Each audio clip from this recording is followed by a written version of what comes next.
Demain, je vais en Espagne pour atteindre mon rêve. Quand je serai rentré, je serai le meilleur buteur du monde. Menteur, pharisien.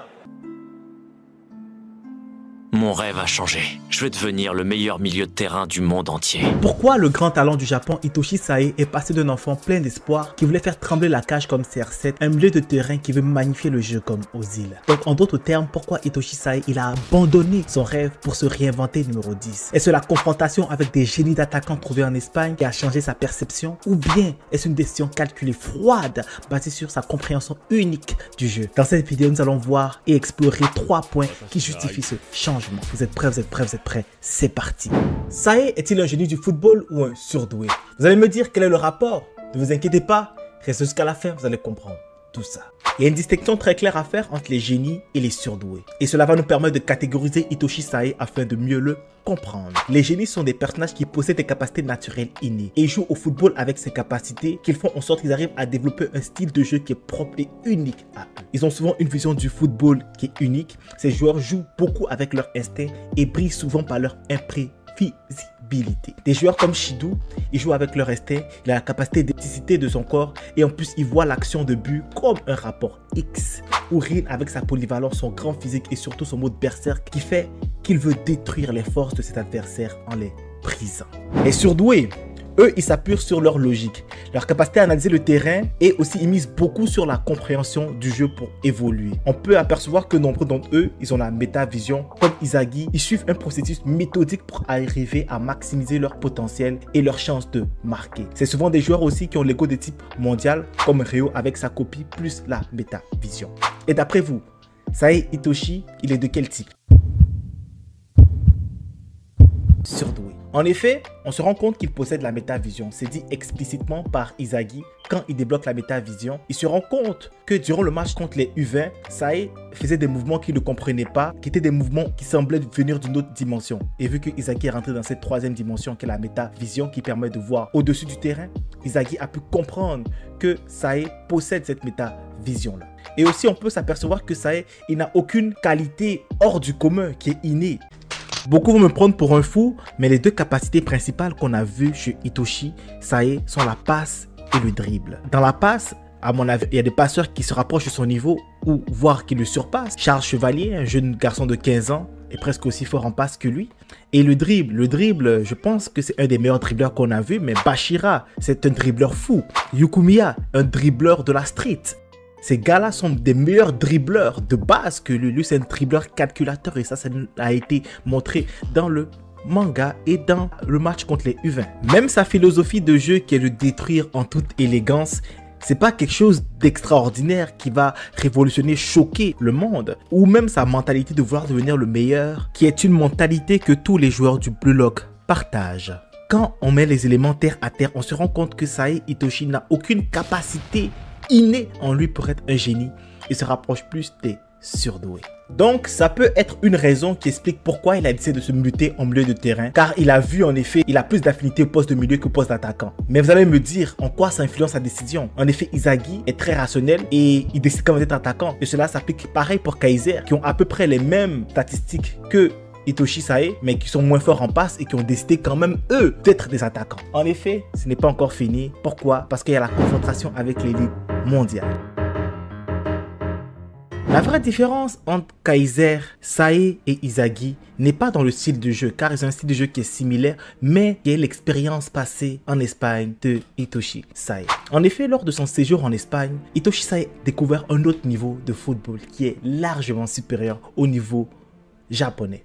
Il a connu les ligues européennes comme la Liga. Et là, il a sûrement dû réaliser qu'il y a des attaquants avec des compétences naturelles exceptionnelles, un sens inné du but ou que des capacités physiques hors normes, surpassant tout ce que lui il peut offrir ou tout ce qu'il a vu à ce rôle d'attaquant. De neuf. Ces joueurs géniaux, Lionel Messi se démarquent par des capacités uniques. Quand Lionel Messi était à la Masia, c'était un joueur qui était exceptionnel. Ou comme Alvaro Morata qui était à la Castilla, qui est l'équipe B du Real Madrid. L'équipe où Hitoshi Sae évolue en ce moment avait un niveau de psychopathe. Beaucoup d'entre vous pensent que c'est Leonardo Luna. Même moi, j'ai fait une théorie qui a bien marché sur TikTok qui en parlait. Mais je me suis rendu compte avec du recul que ce vieux il a 27 ans et ça m'étonnerait que ce soit lui qui est retourné dans l'équipe de jeunes pour apprendre les quarts de niveau européen à Sae. Sûrement que dans les matchs avec les pros, Leonardo Luna a sûrement ridiculisé Hitoshi Sae pour le détruire son rêve possible. Mais à mon avis, je pense qu'il est fort probable qu'il y a un génie qui a un niveau stratosphérique dans l'équipe de jeunes qui joue au poste d'attaquant, qui sera sûrement présenté à la prochaine Coupe du Monde U20, qui a éteint le rêve de Hitoshi Sae. Un joueur hors du commun comme Michael dans Captain Tsubasa, un joueur qui a une capacité de dribbler exceptionnelle, qui a une vision du jeu hors norme, qui a le sens du but, en fait un génie des génies, qui peut être qualifié comme Lionel Messi. Famille. Face à Hitoshi Sae et qui a tellement performé et cela l'a sûrement démotivé et l'a poussé à peut-être adapter sa stratégie. Sae a sûrement compris qu'il ne peut pas rivaliser directement en tant qu'attaquant face à des génies. Il a eu la même impuissance Izagi face à Rin dans le mode Berserk. Mais lui, Izagi, la chance qu'il a eu, c'est qu'il était dans le projet Block et avait Ego Jinpachi pour l'éclairer. Donc comparé à Izagi qui poursuit son rêve d'être attaquant, malgré les comparaisons avec Modric, lui décide alors de changer au poste de milieu pour maximiser son influence dans le jeu et dans le terrain, où son intelligence de jeu et sa vision du jeu font de lui un atout irremplaçable comme Luka Modric. Contrairement à Messi, Modric, un joueur qui brille par sa compréhension tactique, sa capacité à dicter le jeu et sa résilience au milieu de terrain. Donc Modric est sûrement l'exemple idéal ou aux îles de Sae Hitoshi. Mais il reste une dernière question à répondre. Pourquoi son ego a accepté ce changement? C'est quand même un joueur qui a beaucoup d'ego. Et j'imagine pas Hitoshi avoir un faible ego. En effet, c'est plus compliqué que cela. Pourquoi? Parce que c'est un choix rationnel pour atteindre l'excellence. On peut observer dans son caractère qu'il y a deux choses qui reviennent régulièrement dans Hitoshi Sae. Son obsession pour devenir le meilleur. En effet, Sae Hitoshi est prêt à changer de rêve pour maximiser ses chances de succès. En même temps, pour un rôle de milieu de terrain, il s'assure d'évoluer constamment dans un poste où sa vision, sa compréhension du jeu et son esprit rationnel vont lui permettre d'atteindre l'excellence.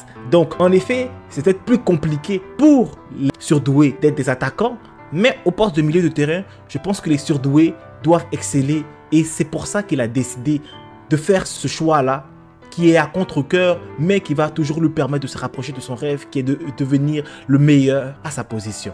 Et aussi, il y a quelque chose de très intéressant, c'est qu'il y a une relation avec les génies. Sae agit également comme un catalyseur pour les génies qui l'entourent. Par exemple, on se voit que quand il se met avec Shidu, il arrive à exploiter pleinement le niveau des génies. Donc, il est conscient que ses capacités intrinsèques peuvent bénéficier à un génie. C'est pour ça qu'il cherche autant à avoir un attaquant qui va surpasser toutes ses espérances au Japon. J'ai aussi une excellente théorie à sortir à propos de la relation entre Rin et Sae à propos de ça, mais je vais garder ça pour une prochaine vidéo. Dites-moi en commentaire si vous la voulez. Mais malgré ce changement, Hitoshi Sae n'a pas perdu son envie d'être le meilleur. Et à mon humble avis, il risque toujours de pousser pour atteindre son rêve personnel qui s'est fixé, qui est de gagner la Ligue des Champions. Et je pense que Hitoshi Sae doit être un exemple pour nous. C'est-à-dire que moi, personnellement, je suis un gars qui n'est pas excellent en maths, mais je suis en ce moment en études d'ingénierie qui requiert beaucoup